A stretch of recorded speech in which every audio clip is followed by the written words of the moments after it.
Muito bom dia, minhas senhoras e meus senhores.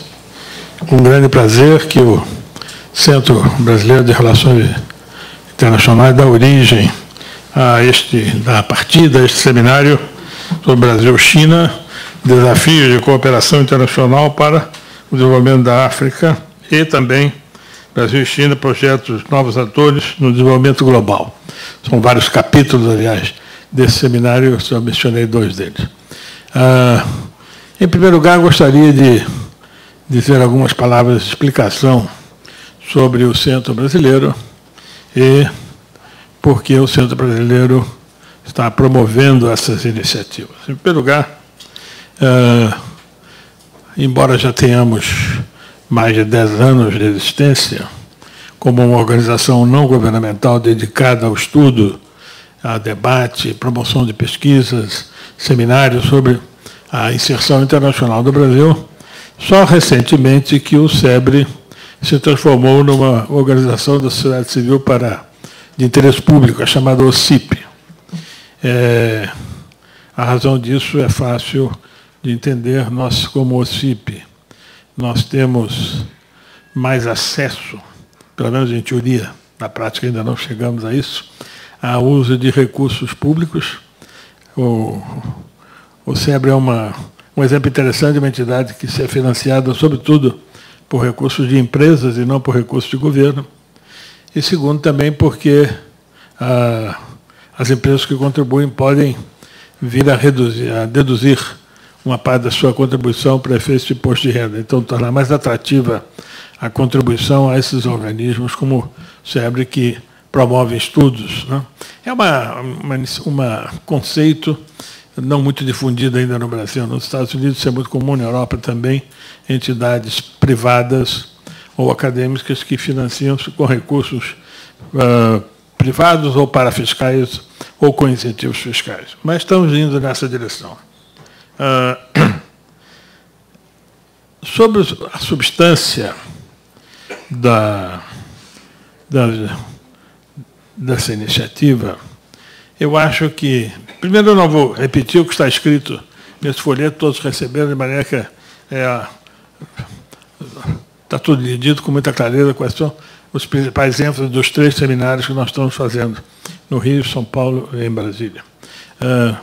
O que eu quero chamar a atenção da experiência que não só eu pessoalmente tenho vivido, mas os nossos colegas e colaboradores do SEBRE, é de que o Brasil se sente muito surpreso.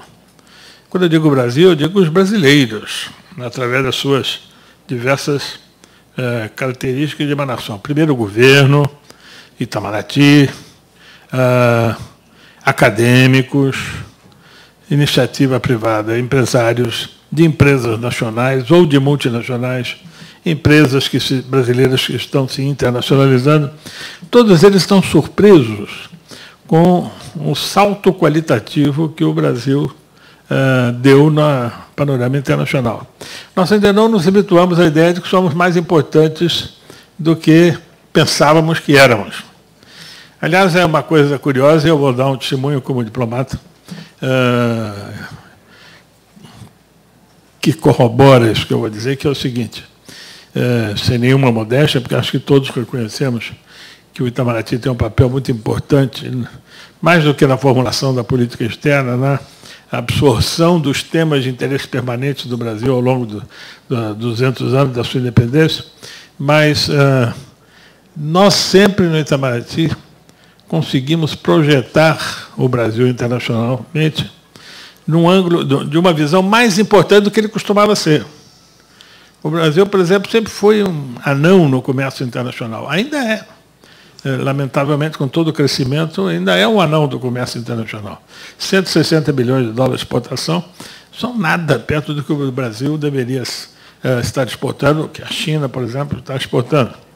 Não obstante, sempre na história das organizações internacionais, do GATT, depois da Organização Mundial do Comércio, ou em outros organismos internacionais com alguma relação com o comércio, o Brasil sempre se afigurou como um ator de importância, às vezes liderando muitas vezes liderando os países em desenvolvimento, o Grupo de 77.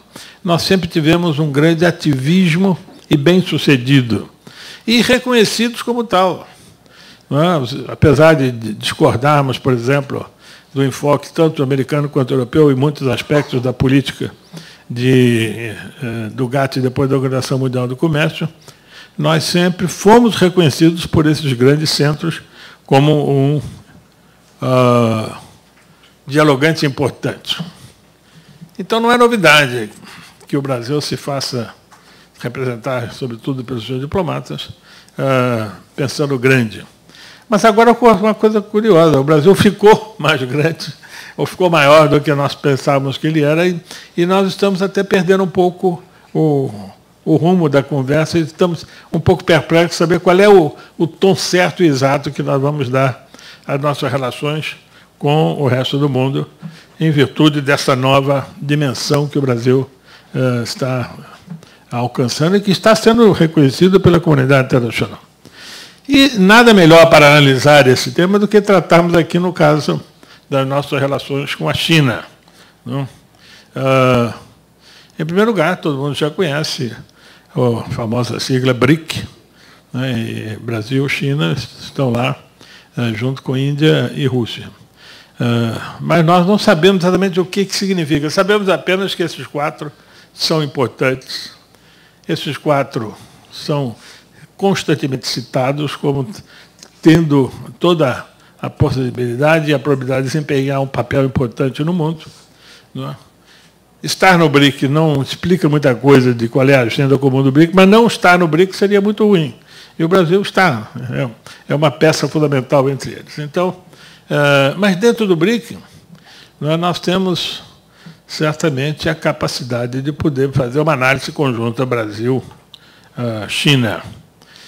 Brasil, como podemos fazer também Brasil-Rússia, Brasil-Índia, mas há alguns aspectos da relação Brasil-China que vale a pena que sejam examinadas com particular interesse e empenho na análise do comércio, na análise da cooperação internacional, dos fluxos de investimento recíprocos ou em terceiros mercados, na análise política. Nós somos 2 economias, 2 sociedades muito distantes politicamente, mas até que ponto elas estão caminhando para uma divergência crescente ou para uma convergência? Esses são temas que vamos discutir aqui. Não é? Na análise da governança global, que papel Brasil e China vão ter que desempenhar nos organismos internacionais, aqueles que já estão aqui ou aqueles que vão se modificar.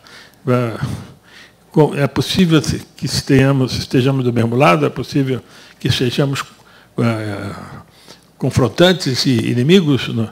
Ou pelo menos adversários. Né? Eu, particularmente, acho que é um capítulo muito importante, nós vamos analisar ao longo desses seminários, que vai inevitavelmente conduzir a Brasil e China a uma agenda comum, que eu diria que é a questão alimentar. Eu estou pessoalmente convencido de que a demanda crescente de alimentos, que já está ocorrendo, que vai continuar ocorrendo na China, pelo crescimento da renda per capita chinesa, pelo enriquecimento da população, essa demanda terá que ser, em boa parte, pelo menos nas próximas décadas, atendida pela produção agrícola brasileira e pela cadeia não agrobusiness, que eu acho que não é uma palavra plenamente correta, eu prefiro a expressão a cadeia agroindustrial brasileira, porque hoje é impossível separar agricultura de indústria. A nossa agricultura está cada vez mais se industrializando do ponto de vista da armação da cadeia, né?